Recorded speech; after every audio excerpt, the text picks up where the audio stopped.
Bueno, primer de tot, moltes gràcies per estar avui amb nosaltres. Com bé sabeu, estem amb Càritas Barcelona i avui tenim amb nosaltres a la Marta Plujà, que és periodista i tècnica de sensibilització dins de l'àrea de comunicació. I, a més, coordina el programa d'educació en valors. I després tenim a la Paola Latorre, que és treballadora social i actualment és la referent del programa de necessitats bàsiques a l'Arxiprestat del Barcelonès i Maresme. Així que, res, moltíssimes gràcies, un plaer. Així que, endavant. Crec que la Marta ha tornat a marxar, no? Ara. Marta, pobra. Perdoneu, jo és que no havia passat una cosa així. No passa res. Bueno. Coses del directo. La directa de la El tecnologia. congeleu i no sé si éreu vosaltres o era jo, era aquest, però tinc molta cobertura, no entenc. Bé, borrem.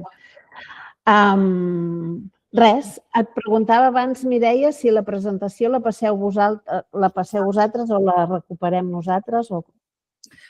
Justament amb la Paola havíem dit això, que la idea és si presentàveu vosaltres, però la puc presentar jo mateixa, que us sembli més còmode. No, m'és igual. Ens vas passar l'última versió ahir, suposo, no? Ara la recupero i ja està. Ja presento jo, si voleu. A no ser que passi algun... Vale. Aquí la tinc. Vale. Vinga, no sé com es fa això en aquest, però aquí, compartir pantalla. Comencem o què? Sí. Seria el què? Seria el què, Que just has desconnectat, però ja estan assabentades de qui sou. Vale. Mostrar mi pantalla. Vale? Sí? Aquí. Ho veieu? Perquè jo ara comparteixo i no us veig a vosaltres. Nosaltres et veiem. Vale, perfecte. Doncs ja ho tindríem. Abans de res, qui som nosaltres? Crec que ja ens han presentat, però perquè us quedi clar, jo, la perduda que tota l'estona perd la connexió, soc la Marta Plujà, soc periodista de formació també i ara mateix estic de tècnica de sensibilització dintre de l'àrea de comunicació. Aquest és el meu correu per si després voleu tenir feedback d'alguna cosa, alguna pregunta que us hagi quedat en el sarró, us podeu adreçar a mi amb tota tranquil·litat. Paola, et presentes tu? Vale, doncs això, jo soc la Paola Latorre, soc treballadora social i estic portant el tema de la coordinació de la cobertura de les necessitats bàsiques en una zona que és el Barcelonès-Maresme, que això, Maresme ja ho entenem, fins a Caldetes, és la nostra demarcació, i com a barcelonès, Badalona, Santa Coloma i la meitat de Sant Adrià del Besòs. I aquesta soc jo, i aquestes les meves funcions. I molt agraïda i molt contenta d'estar aquí. Jo també estic supercontenta d'estar aquí perquè una de les meves feines és tenir la relació amb escoles i universitats i faig moltes xerrades, però tinc poques vegades l'oportunitat de que se'm facin preguntes. Normalment, quan vas a fer una xerrada, tothom escolta i després hi ha dos que pregunten i poca cosa més. I avui és tot un repte de poder satisfer la vostra curiositat perquè pugueu fer un treball super reeixit.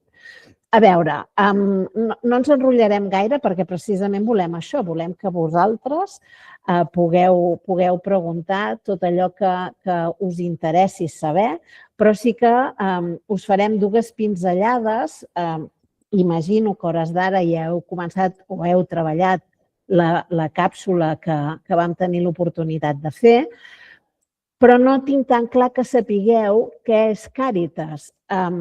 Com podeu veure en aquesta imatge, estic convençudíssima, si ara, perquè no us veig, però us preguntés què coneixeu de Càritas, em preguntaríeu, ajudeu a les persones, doneu roba i aliments, ateneu a persones que tenen problemes? Sí, és veritat, això és el que fem, és la nostra raó de ser, però com podeu veure en la imatge, la part de sota és el que més fem i que la majoria de gent no coneix. Ens dediquem a treballar amb les persones de manera integral, és a dir, tots aquells problemes, totes aquelles necessitats, totes aquelles limitacions que per una cosa o per l'altra, bé sigui per problemes econòmics, bé sigui per l'aïllament social, per falta de xarxa de relació, etc., necessiten les persones. Atenem els infants, que són tres dels nostres públics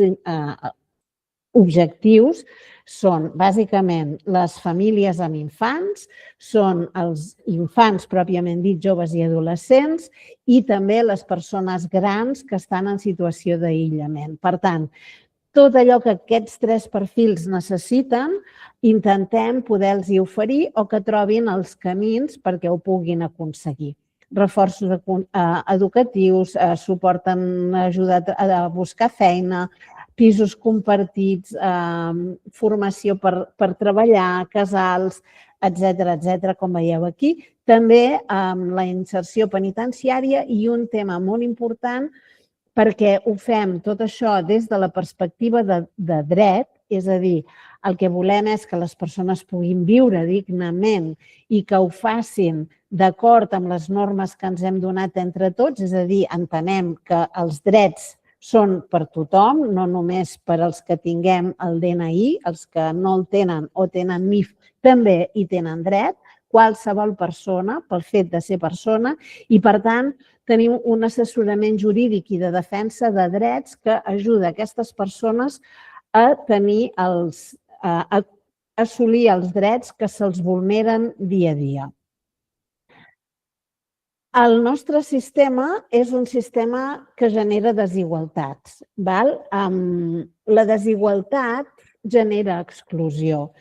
Què entenem per una cosa i què entenem per l'altra? Mireu, l'exclusió significa quedar fora dels paràmetres de benestar que entenem dintre de la nostra societat.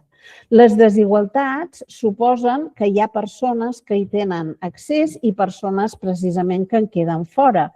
I poder estar en un lloc o en l'altre depèn de molts factors, no només de tenir o no tenir diners, sinó també d'altres coses com tenir feina i una feina que et doni prou ingressos per poder accedir al consum, per poder tenir un habitatge que per nosaltres suposa una llar, més enllà de quatre parets, vol dir que tens seguretat, que tens un contracte que et permet estar-hi o la tens en propietat, que tens tot el que necessites dintre de l'habitatge per viure d'una manera segura i confortable, la calefacció, l'aigua corrent, etc., que pots desenvolupar el teu projecte vital a dintre, sense patir per si no compleix les condicions mínimes d'habitabilitat o perquè demà passat te'n faran fora.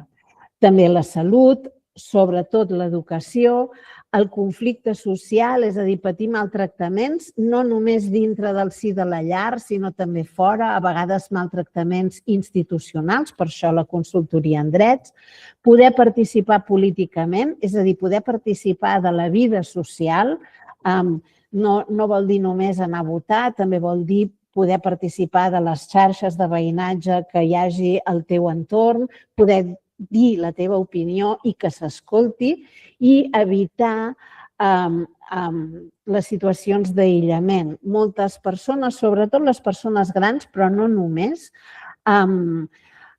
estan en una situació d'aïllament, de molta solitud no volguda. Això fa que totes les altres dimensions en quedin ressentides.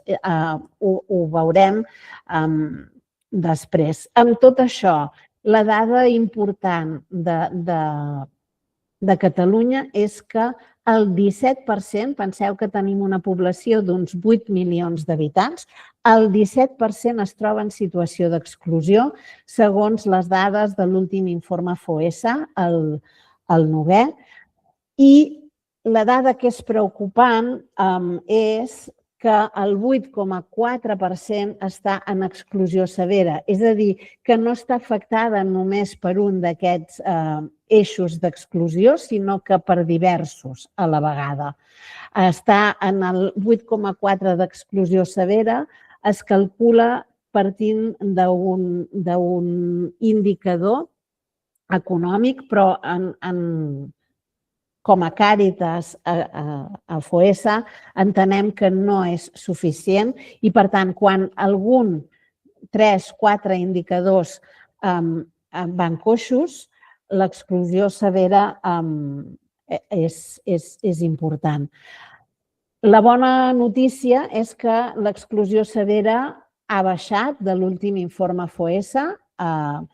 La mala notícia és que ha pujat, com veieu en aquesta espiral de l'esquerra de la gràfica, ha baixat la integració plena i ha augmentat la integració precària. Això vol dir que hi ha més gent que està penjant d'un fil. Paola, vols comentar tu o començo jo amb això? Com vulguis. Si vols explicar una mica la diapo i ja després ja... Perfecte. Us he dit que treballem des de la perspectiva dels drets. Això què vol dir? Vol dir que segurament quan parlem de Càritas tots teniu al cap el tema Càritas-caritat. En realitat Càritas vol dir amor. Caritat vol dir que dones però que no transforma res, i perquè és el que tenim entès, donar una limosna, una bosseta amb menjar, etc. Però aquí no canvia res. La persona segueix sent pobra, jo em tranquil·litzo la consciència i el seu dret segueix vulnerat. Treballar des de la perspectiva de drets vol dir que hem d'entendre què va malament i què hem de canviar socialment per que la cosa canviï, és a dir, perquè la situació de la persona canviï. I això és transformador, això és transformar. Podríem parlar de molts drets, però avui ens centrarem en el dret a l'alimentació, perquè crec que és el que tots podeu tenir en l'imaginari. Segurament a les vostres escoles o a casa heu participat d'algun recapte i, per tant, ens semblava que es podia entendre millor si us centràvem en aquí. Què vol dir tenir dret a l'alimentació? Com llegiu aquí, aquesta és una frase que defineix el dret a l'alimentació de Nacions Unides. La va fer el senyor Ziegler, que és exrelator del dret a l'alimentació de Nacions Unides. Vol dir que hem de poder tenir accés regular, permanent i lliure, és a dir, cada dia, sempre i amb allò que vulguem, sigui directament o mitjançant la compra amb diners, és a dir, que ho hem de poder tenir o poder-ho anar a comprar, una alimentació quantitativament i qualitativa adequada i suficient, és a dir, en quantitat, tanta com necessitem, en qualitat, que tingui totes les propietats nutricionals que necessitem, és a dir, adequada i suficient, que ens ha de satisfer la necessitat per complet, que correspongui a les tradicions culturals, molt important això. Després la Paula us ho explica, però no totes les cultures mengem el mateix i quan donem l'oportunitat de poder satisfer la necessitat d'alimentació, hem de tenir en compte a qui li estem oferint aquesta ajuda de la població a la qual es pertany i que garanteixi una vida psíquica i física individual i col·lectiva lliure d'angoixes, satisfactòria i digna. Vol dir que l'alimentació està estretament lligada a la nostra situació de salut i que hem d'evitar que l'estrès ens produeixi altres malalties, l'estrès per no tenir prou alimentació. Nosaltres ens trobem moltes vegades en famílies que es passen el dia pensant en què dinaran o en què soparan perquè no tenen mitjans per anar-ho a comprar. I amb moltes mares, per exemple, que mengen molt poquet perquè puguin menjar els seus fills. això no és garantir el dret a l'alimentació. El dret a l'alimentació és aconseguir que totes les persones puguin menjar d'acord amb els seus gustos, preferències, estat de salut i que no hagin de tenir la pressió aquesta d'aconseguir aquest menjar. Ara sí, Paula, o segueixo? No, ja segueixo, ja. Vinga. Gràcies. Bueno, doncs tenint en compte aquesta definició tan llarga, no? Perquè de vegades, si no parem a pensar-ho, dret a l'alimentació a poder menjar, no? I no, si veieu, aquest dret té com moltes línies i moltes paraules, moltes coses perquè sigui un dret en si mateix. Llavors, tenint en compte això, fa molts anys ja, fa uns anys, a Càritas ja ens vam plantejar si la resposta que nosaltres estem donant a les persones que ens venen a demanar ajuda, com li estaven donant resposta a aquesta necessitat de poder cobrir el tema de l'alimentació i pensant si responia o no a la definició que acabem de veure, ens vam adonar que no estàvem responent a aquesta definició amb l'estil, la manera que teníem de donar resposta a la necessitat de les persones que no tenien prou per menjar. Llavors, tradicionalment, sí que ho fèiem, o sigui, sempre ho hem fet, però tradicionalment sempre ho havíem fet amb aliments en espècie. Jo crec que tothom coneixeu, us sona banc d'aliments, el tema dels recaptes, que surt molt a la tele i tal, hi ha xarxes, i també, això sempre és recollida en aliments en espècie i també ens venen de banc d'aliments, com us deia, de donacions i els recaptes. I també hi havia una part que venia de la Unió Europea, però que s'ha deixat de fer. Hem de tenir present que sempre, encara que hi hagi molt bones intencions en ajudar els altres, no sempre totes les ajudes són bones o no són les millors maneres d'ajudar. Per això nosaltres vam començar a pensar en alternatives i no donar més el tema d'aliments en espècie. Per què? Perquè quan donem aliments en espècie, vingui d'on vingui, d'això de donacions, dels recaptes, del que sigui, quan nosaltres estem donant una bossa d'aliments o una caixeta d'aliments a les persones, com deia, ja avançava la Marta, les persones no estan triant el que volen menjar. No poden triar ni el menjar, ni com ho volen organitzar, no dona resposta depenent del tema de la cultura, perquè no tothom té les mateixes costums a l'hora de cuinar i de comprar. Tampoc no dona resposta a nivell de salut, perquè ja sabem, hi ha moltes persones que tenen problemes de salut, ja sigui celíacs o altre tipus d'intoleràncies. Llavors, això no dona resposta a les persones que tenen aquestes necessitats, també per etapa vital. No serà el mateix una persona adolescent amb unes necessitats nutricionals que són unes, o una persona gran o un nen molt petit. Llavors, no donava resposta de cap de les maneres i en aquest sentit ens ho havíem de repensar. A més d'això, quan estem donant aquesta bossa, què està passant? Que les persones que estan rebent aquest ajut van perdent una mica l'hàbit i la rutina familiar d'organitzar els seus àpats o el menú setmanal que vulguin fer o educar els seus fills en el tema del consum responsable o saludable, perquè el que et donen, quan et donen el lot, és el que et donen i tu no pots triar, com ja hem dit anteriorment. Per això també és un rol molt passiu. Les persones, quan es troben en aquesta situació de necessitat, només van allà, reben aquesta bossa i ja està. És passiu, no tenen una capacitat de triar. I després també hi ha un tema que té a veure amb el que suposa anar a fer una cua, ficar-se en una cua, en un espai que pot ser del barri i estar allà esperant que et donguin el menjar. Això és estigmatitzador. Això a la gent no ens agrada. No ens agradaria a ningú estar aquí fent aquesta cua. Això afecta l'autoestima i, a més, no pots tenir allò que vols quan ho vols. Llavors, depens molt d'aquest ajut i del moment que t'ho donin. Si passem...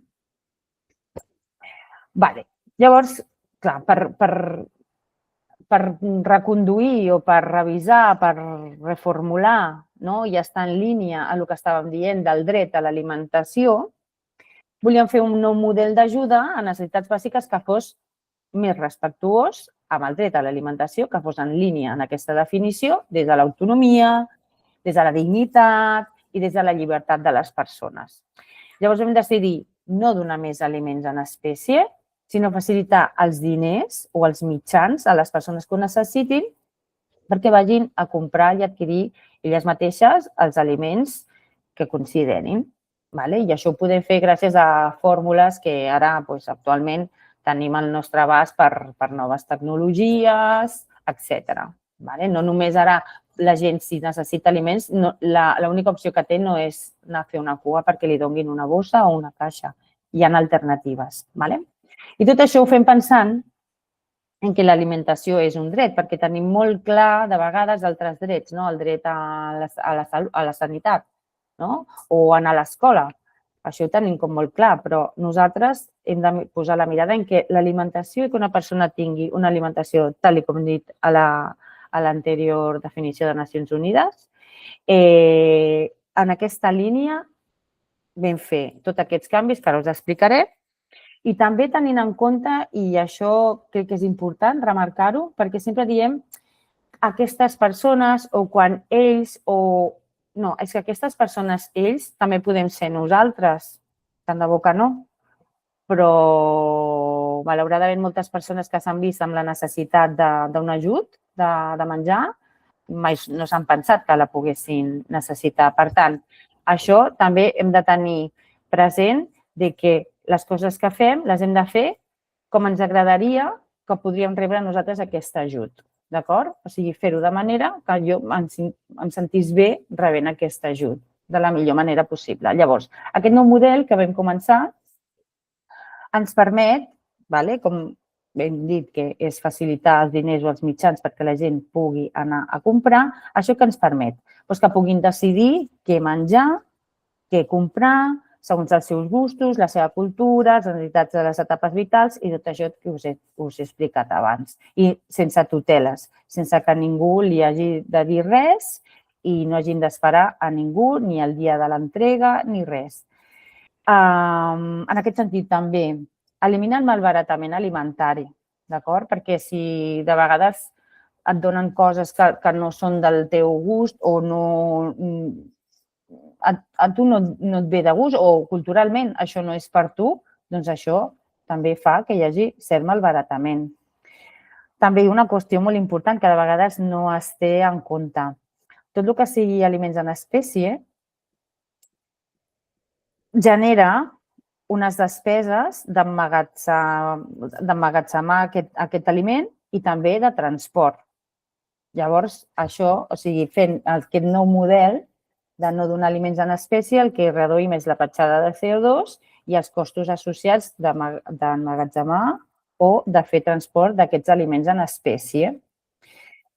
Després també donem l'opció que les persones facin una vida totalment normalitzada, que vagi a comprar on va tothom, on vulgui i fa una mica de comunitat i pot comprar al seu entorn i potser reactivar l'economia del barri o del seu municipi, perquè contribueix amb la seva compra.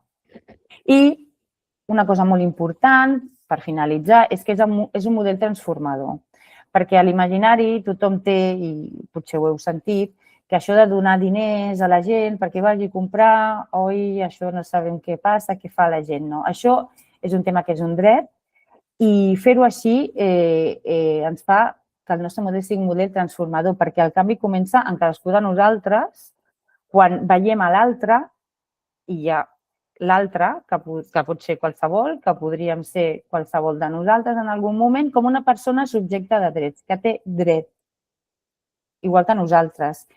i amb el que no cal fer beneficència, sinó que és donar un suport, un acompanyament perquè la seva situació es resolgui de la millor manera possible. Perquè també vull afegir que les persones que tenen aquesta necessitat i els donem aquest suport reben un acompanyament per poder-se en sortir de la seva situació amb tot el que ha dit abans la Marta, doncs en orientació laboral, recerca de feina o altre tipus de recursos i projectes que tenim per abordar la situació que té aquesta persona des dels diferents aspectes i es pugui en sortir. I bé, jo crec que aquí... Jo crec que sí, que podem, dit això, podem obrir el torn de preguntes. Deixo de compartir per veure-us les cares. Sí? Ara ens veiem. Volia només apostillar una cosa. El fet de les tuteles, jo penso que és una cosa per la qual hem de treballar i és el que suposa realment la transformació en nosaltres mateixos. Tenim molt ficat al cap que això que deia la Paola, no? De què faran? Si els dono diners, què compraran? Es aniran a comprar una ampolla de vi? Es compraran xutxes? Es compraran... No, igual que quan nosaltres mateixos anem a comprar, moltes vegades acabem comprant alguna cosa que no toca, que sempre et demanen, fes la llista per anar a comprar i normalment tornes amb alguna cosa que no hi havia a la llista però que t'agrada molt i que, bueno, com que tu has comprat, després has de renunciar a alguna cosa, això també forma part del dret, no? De que tots puguem gaudir d'un espai de transgressió de la norma perquè ens fa persones i ens fa sobirans de les nostres decisions. Després ja en pagarem les conseqüències, però com tots. Jo penso que aquest és un dels punts importants i el que dona més possibilitat transformadora d'aquest canvi de model que us ha explicat la Paula. I ara sí, el vostre torn. Qui comença? Va. Molt bé, perfecte. Qui? No et sentim, Jordi, si parles tu. Et veig badar boca, però sense veu. No, crec que és a Nour, no? Crec que d'Escola Noia, pot ser? Sí, ara veig la mà. Vinga. Val. Els ajuntaments tenen algun tipus d'ajuda per la gent que no té menjar? Vale. Els ajuntaments sí, solen tenir el seu propi projecte de cobertura d'aliments per a les persones del seu municipi. Ara bé, cada ajuntament té una intensitat de voluntat, no? Hi ha ajuntaments que et posen més pressupost o menys pressupost per poder cobrir això.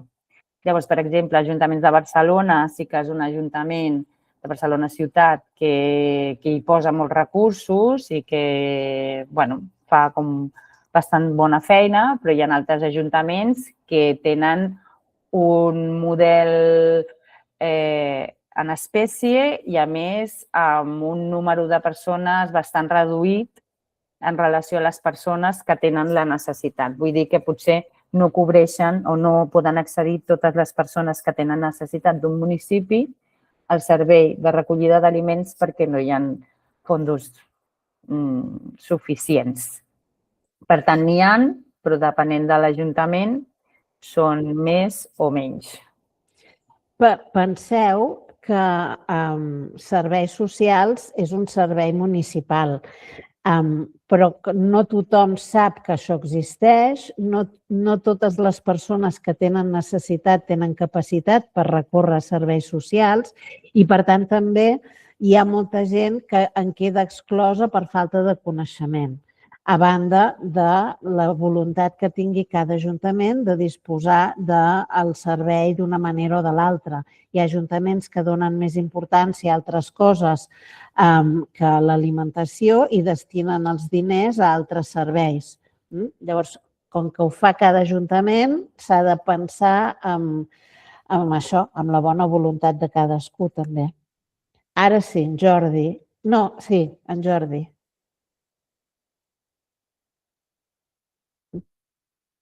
Obre el micro, Jordi. Perdó.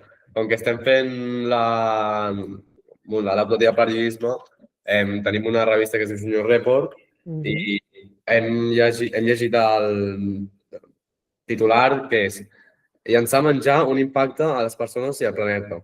I d'aquest titular hem decidit fer una pregunta, que la pregunta és per què el malbaratament alimentari és un problema de justícia social i quines accions podem fer?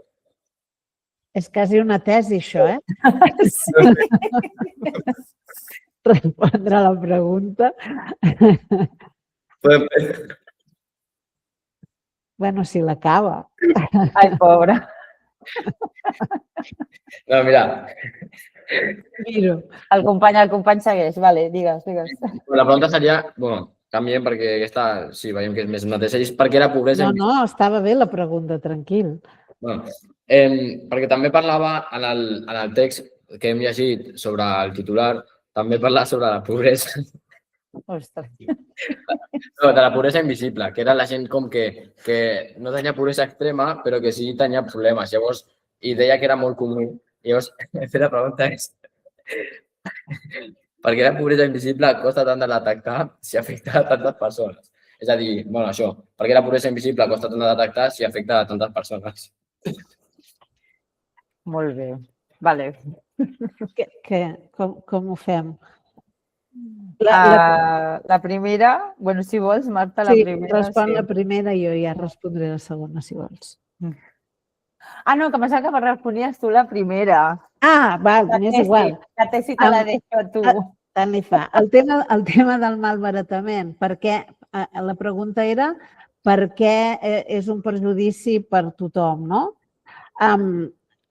Perquè no deixa que altres persones... O sigui, l'important és, hi ha gent que llancem menjar perquè en comprem més, perquè es ven normalment envasat i tenim més quantitat de la que necessitem, el guardem a la nevera i l'acabem llançant, i en canvi hi ha gent que no pot accedir-hi. Si partim de la base que alimentar-se és un dret bàsic, aquests aliments haurien de distribuir-se de manera que tothom en pogués fer un bon ús i no calgués llançar-lo. Em refereixo, per exemple, i això té molt a veure amb actituds personals.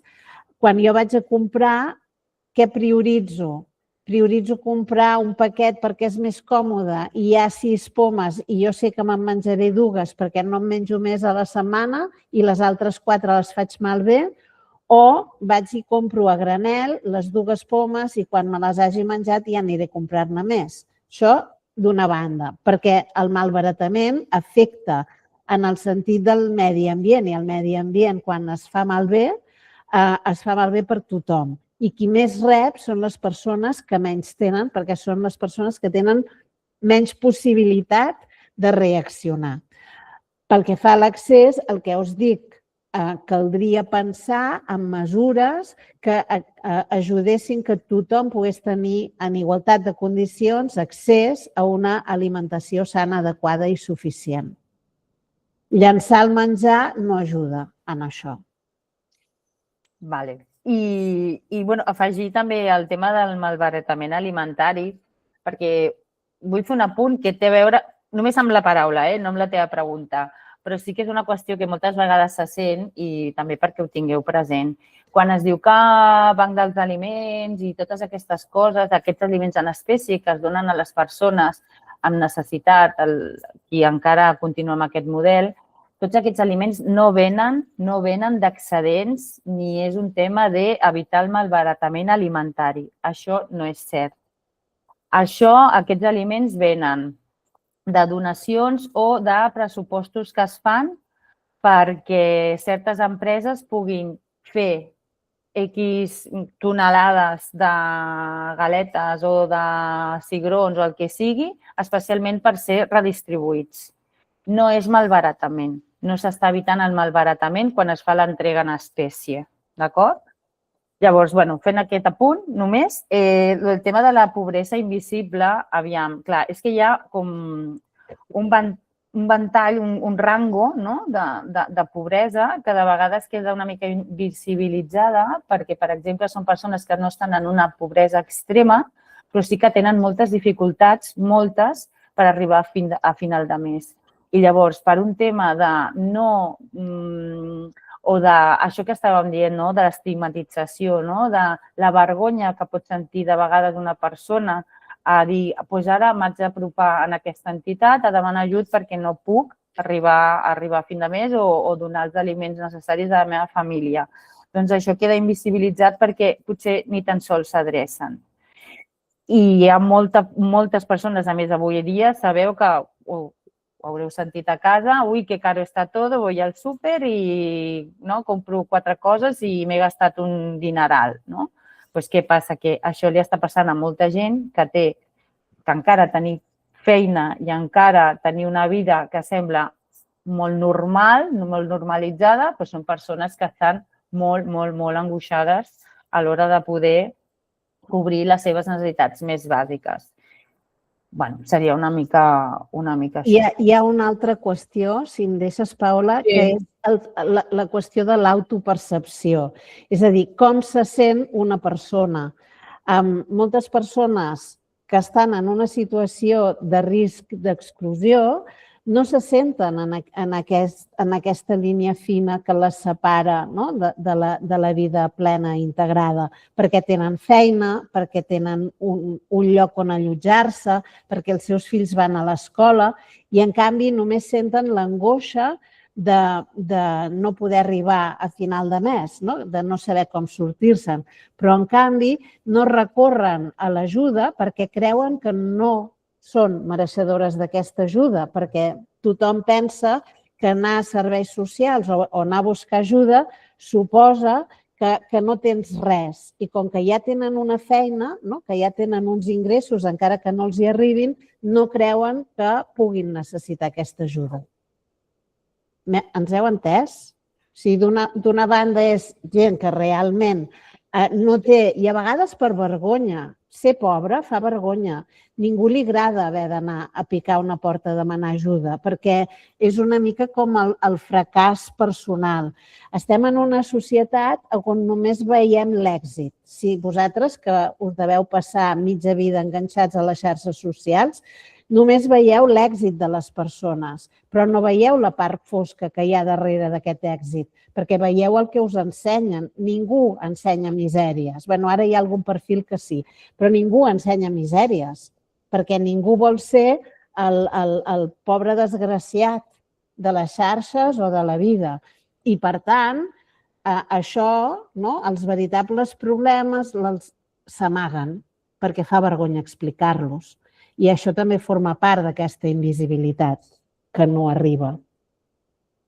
El sentit de culpa per no haver-ho fet bé, hi ha molts factors. Sí?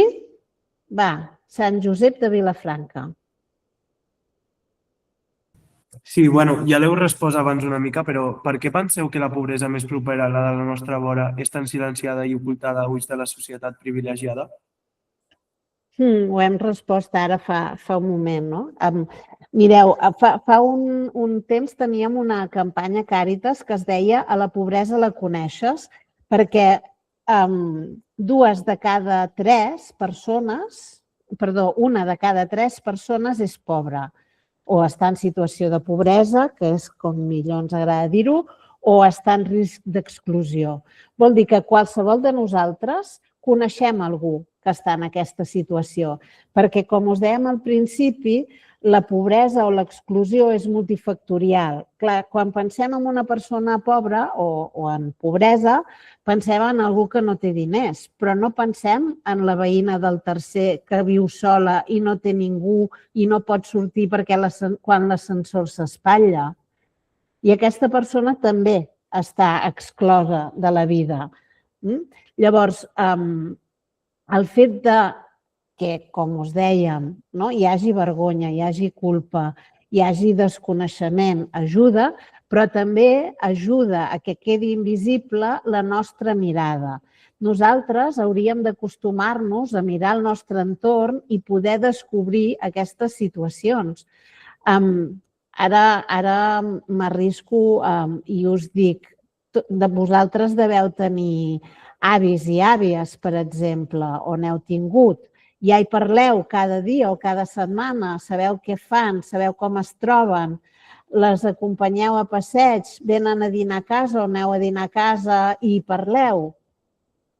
Us heu plantejat com ho rep el vostre avi o la vostra àvia? Teniu molt de temps per moltes coses, però no teniu temps per dedicar-los. Doncs això els fa pobres a ells, els fa pobres de la vostra relació. No tots acaben els diners. I també afegint, també estic pensant en el que estaves dient, Marta, que quan veiem l'altre, moltes vegades no tenim consciència del que estaves dient, altres tipus de pobreses. Vull dir, persones del nostre voltant no sabem si en obrir la nevera, com està aquesta nevera, tot i que té el seu habitatge, ve a escola, no sabem com té la seva nevera, no sabem si poden posar la calefacció, per exemple, també hi ha una pobresa energètica. No sabem si, per exemple, com hem tingut algunes famílies, el tema de les dutxes havia d'estar molt, fèiem servir un sistema molt complex per estalviar el màxim d'aigua. I són qüestions que això ningú ho explicarà i l'altre no s'assabenta perquè no ho expliquen i tampoc no és com molt evident, però poder estan patint pobresa. Nur? Nosaltres tenim una altra pregunta que és: es llença més o menys menjar a Catalunya que als altres països de la Unió Europea? Bona pregunta. Jo no ho sé, això. Jo juraria que estem més o menys a la part. No crec que tinguem rècords en això. Sí que sé que hi ha altres països que fa més temps que treballen per revertir el malbaratament, amb la qual cosa entenc que van una mica més avançats, especialment en països nòrdics com Dinamarca. Però el malbaratament és un mal general. I, de fet, mesures com la de la Unió Europea de tallar l'aixeta en els aliments en espècie va per aquest camí, igual com la legislació espanyola que fa que les escoles, per exemple, que els centres col·lectius, escoles, hospitals, etc., que tenen menjadors no puguin llançar el menjar, va per aquest camí i respon a una directiva europea, amb la qual cosa entenc que les mesures es prenen per una unificació en aquest sentit, perquè tots estem més o menys allà mateix i necessitem més o menys la mateixa regulació. Però la xifra exacta em sap greu, però no te la sé dir. Sí, i jo tampoc, però sí que et podria afegir per si serveix una mica. Cada vegada més s'estan posant en marxa projectes que vagin en contra del malbaratament alimentari. Per exemple, nosaltres tenim alguns projectes de cuina saludable i econòmica on es treballa molt el poder fer cuina amb aliments que, si no, els llançaries, de reaprofitament, que es diu. I això evita el malbaratament alimentari. També hi ha d'altres projectes que el que fan és, per exemple, la fruita que al Mercabarna, allà on va tota la producció i després passar al comerciant, a les botigues, hi ha sempre uns productes que habitualment no els vol ningú, perquè el tomàquet està una mica tocat, perquè la poma està una mica no tan... Visualment nosaltres també descartem molt, per exemple, el tema de la fruita. Doncs hi ha entitats que el que fan és fer confitures d'aquesta, perquè són aptes al consum. El que passa que són lletges, per lo que nosaltres pensem que és el que més ens agrada, ens entra pels ulls. Però hi ha molts projectes que volen donar sortida a aquests aliments per evitar el malbaratament alimentari i aprofito a dir que aquests projectes sempre es porten a terme contractant normalment persones en risc d'exclusió I llavors estem donant feina a persones que potser estaven rebent un ajut i passen a tenir la seva autonomia econòmica per tirar endavant. Sant Armengol. Doncs la nostra pregunta seria que quines accions concretes podríem fer des de l'escola o des de la revista digital per lluitar contra aquesta desigualtat. Interessant. Projectes com el que parlava la Paula crec que tenen cabuda. És a dir, poder fer un taller de cuina de reaprofitament, proposant receptes, parlant amb, no sé si teniu menjador propi o us porten càtering, perquè clar, és diferent si és una cosa o l'altra, no? Menjador propi. Teniu menjador propi, llavors és molt més fàcil poder intentar fer un projecte amb la cuina i treballar amb les cuineres aquests temes, proposar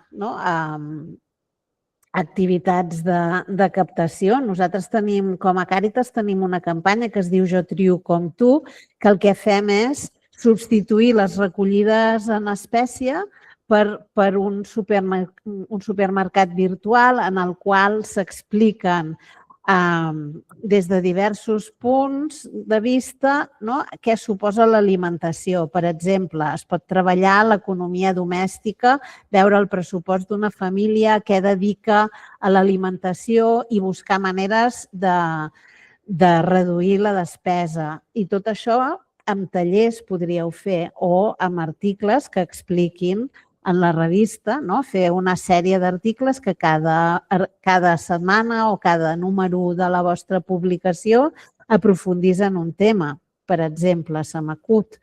Paula, no sé, tu sí que tens més coneixement així com de territori, si tens algun exemple. Sí, jo una qüestió que veig molt important, és que des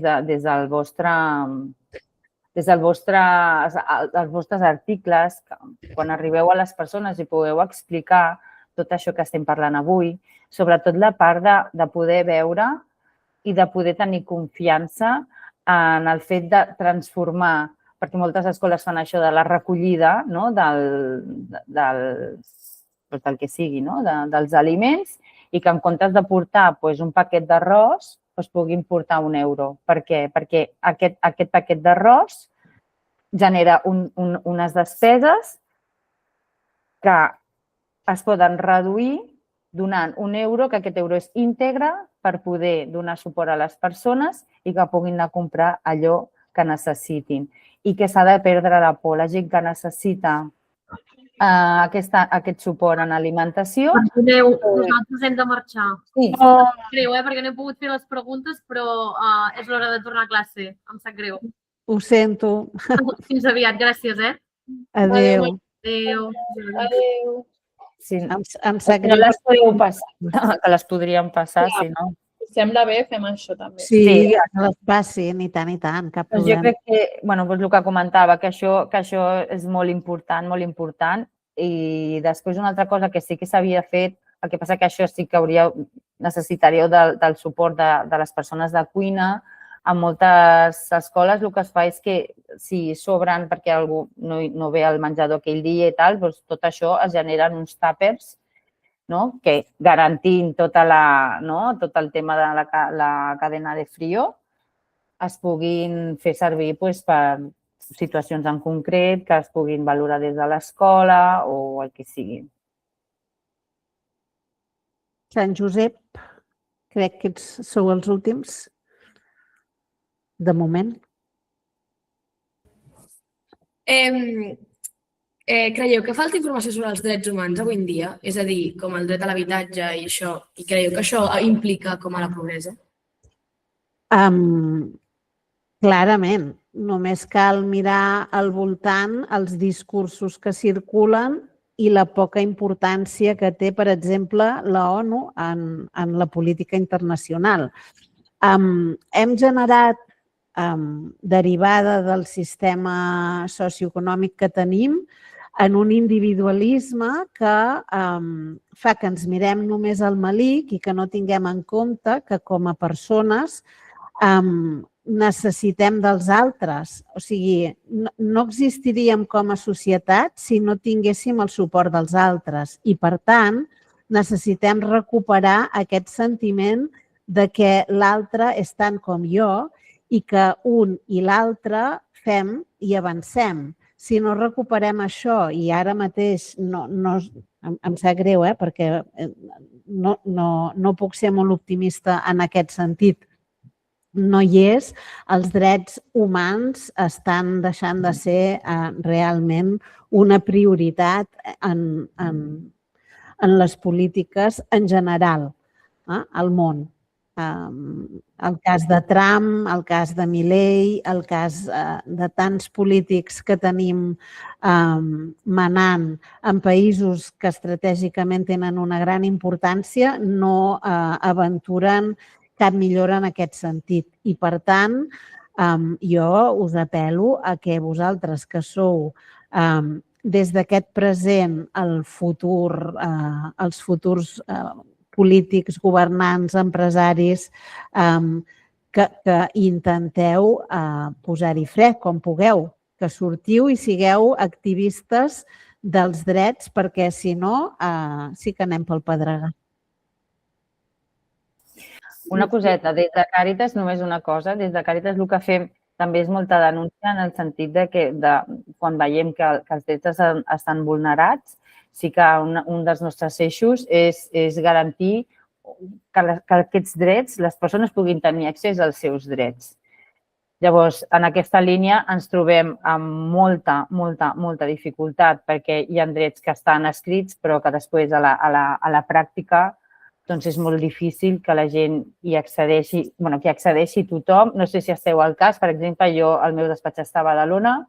A Badalona, no sé si heu sentit darrerament tot el desallotjament que hi ha hagut d'un assentament allà i allà es vulneren els drets, o sigui, s'estan vulnerant els drets d'una manera flagrant i estem lluitant perquè això no passi, però està passant i això està a 5 minutets caminant d'on estem nosaltres, un despatx que tenim.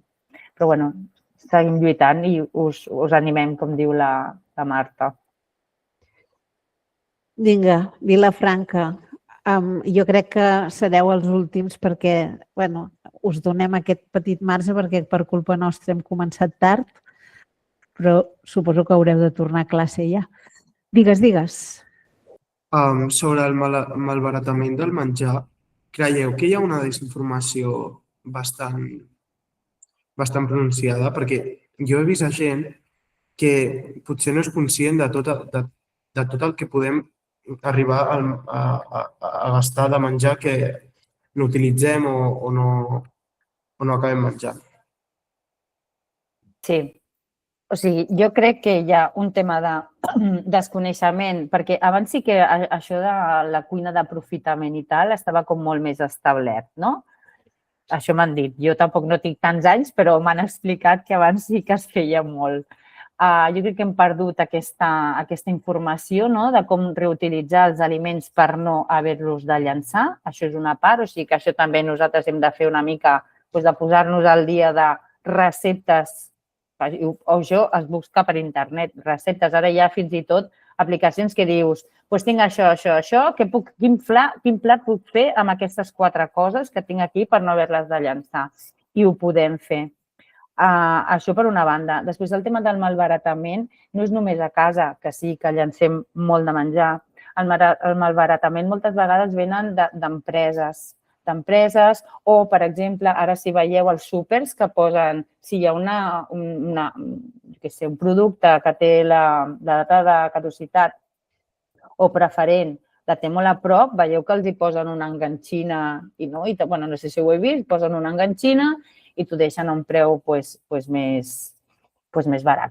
Això és una mesura per evitar el malbaratament, perquè aquest producte surt, perquè si tu saps que tu menges avui, tu menges avui i ja està. I això, a més, és un exemple que sigui algo normalitzador, o sigui, que no que les coses que estan a punt de fer-se malbé hagin d'anar només als pobres, sinó que totes les persones siguem conscients puguem tenir accés a aquests aliments que es malbaratarien i que tothom podem accedir-hi d'una manera més econòmica, habitualment en els súpers.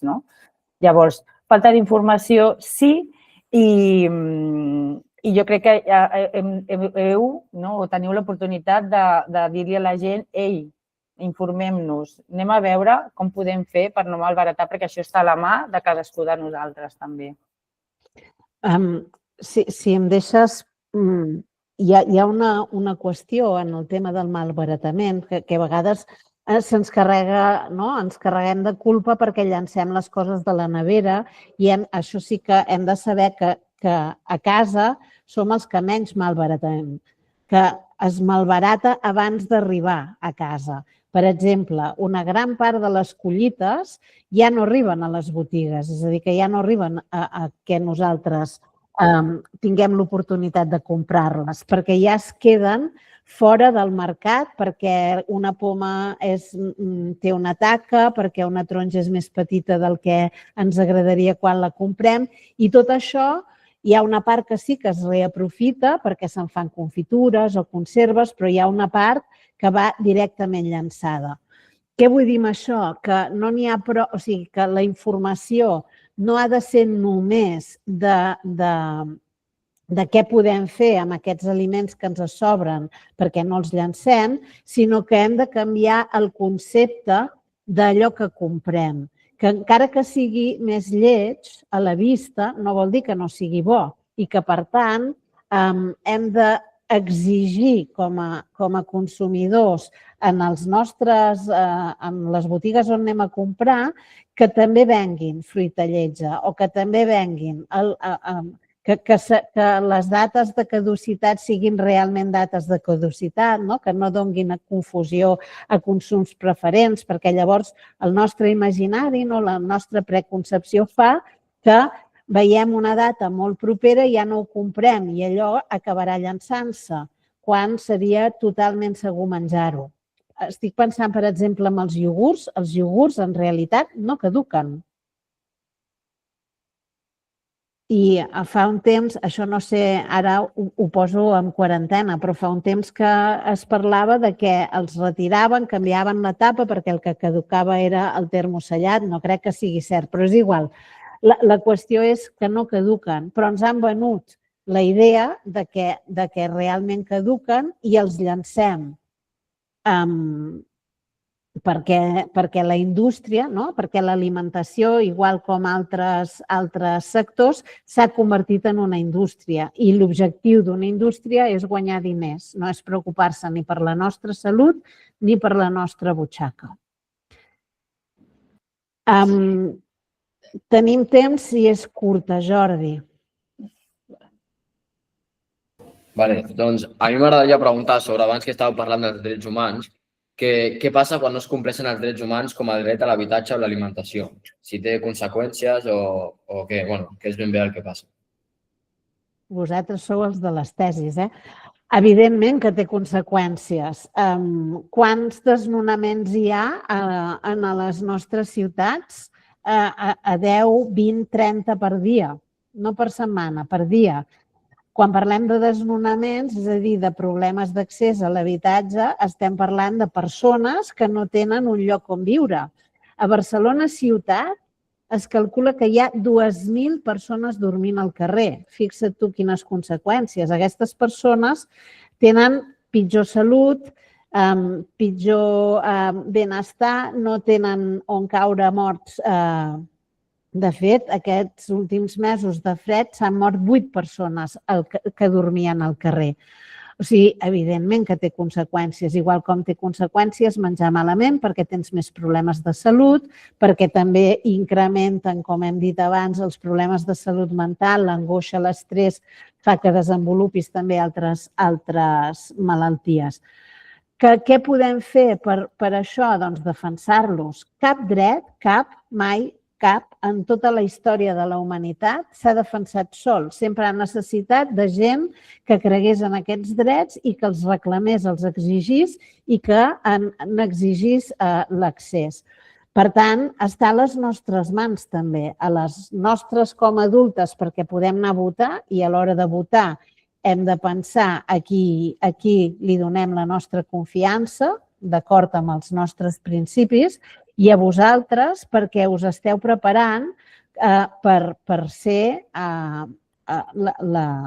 qui portareu les regnes d'aquest món que tenim entre mans i heu de posar-vos a una banda o a l'altra de la balança que vol cuidar d'uns mínims de convivència, de dignitat o del cantó que ja hi ha renunciat.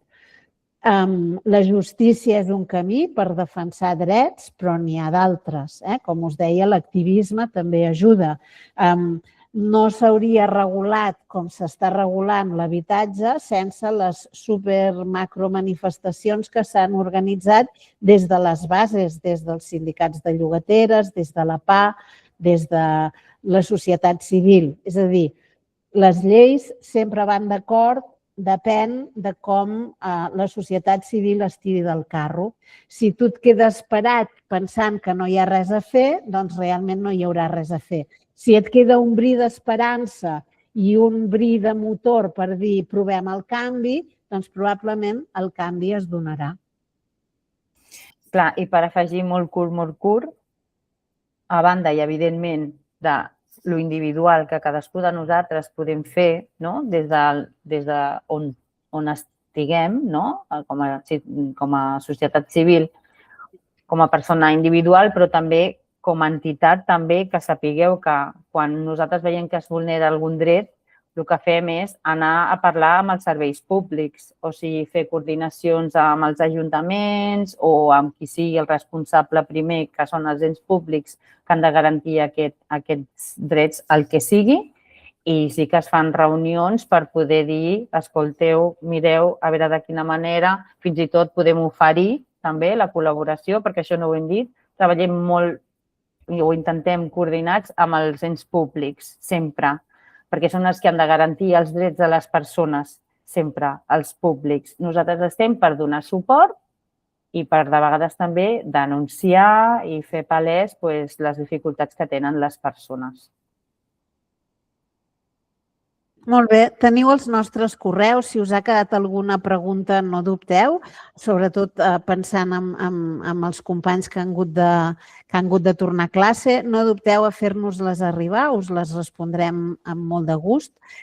I si ho deixem aquí, jo només us vull agrair moltíssim la vostra assistència a aquest webinar, les vostres preguntes, que han estat totes molt interessants, i espero que pugueu fer uns reportatges xulíssims que confio que ens arribaran. I tant. Sí, espero. Moltes gràcies a totes i a tots. Moltes gràcies a vosaltres també pel vostre temps i totes les explicacions, i vosaltres també als reporters júnior. Per això esperem veure les vostres peces. Gràcies. Adéu. Espero que dels júniors passin a sèniors també.